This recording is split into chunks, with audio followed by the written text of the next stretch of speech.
आइए देखते हैं नेक्स्ट क्वेश्चन। नेक्स्ट क्वेश्चन कहता है satellite in force free space sweeps stationary interplanetary dust at rate of dm by dt is equal to alpha v, where m is mass and v is speed of the satellite and alpha is a constant, the acceleration of the satellite is okay। तो जैसे कोई satellite है और ये stationery dust particles को क्या कर रहा है, स्वीप कर रहा है, ये रेस्ट में है और ये किसी वेलोसिटी से जा रहा है।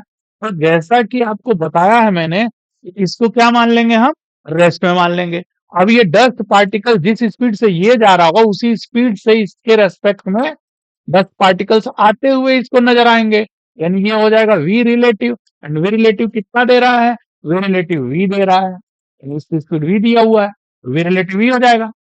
अब देखो ऐसा है कि अब थ्रस्ट और तो कोई फोर्स है नहीं, ये फ्री स्पेस है यानी ग्रेविटी फ्री स्पेस है, तो और कोई फोर्स नहीं सैटेलाइट के ऊपर, that is the only force. Thrust force का फॉर्मूला क्या बताया मैंने आपको, थ्रस्ट फोर्स का फॉर्मूला फिर से आ गया, देखिए पिछले क्वेश्चन में भी था, v relative dm by dt, okay, v relative dm by dt। देखो वी रिलेटिव यहाँ कितना है, v है, और डीएम बाई dt कितना है, अल्फा v है, ठीक है, डीएम बाई dt ये दे रहा है, अल्फा v है, यानी rate of increment of mass.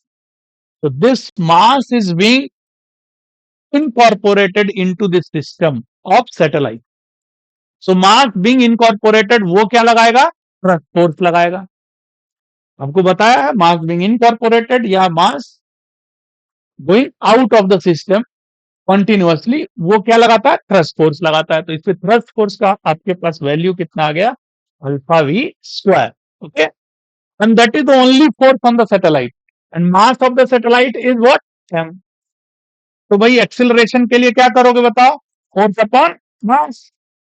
Force तो आपके सामने है अल्फा वी स्क्वायर, और मास के लिए क्या हो गया, m से डिवाइड कर दोगे, जो मास दिया हुआ है कैपिटल है। So that is the answer, यानी alpha v square upon m जो है वो आंसर हो जाएगा।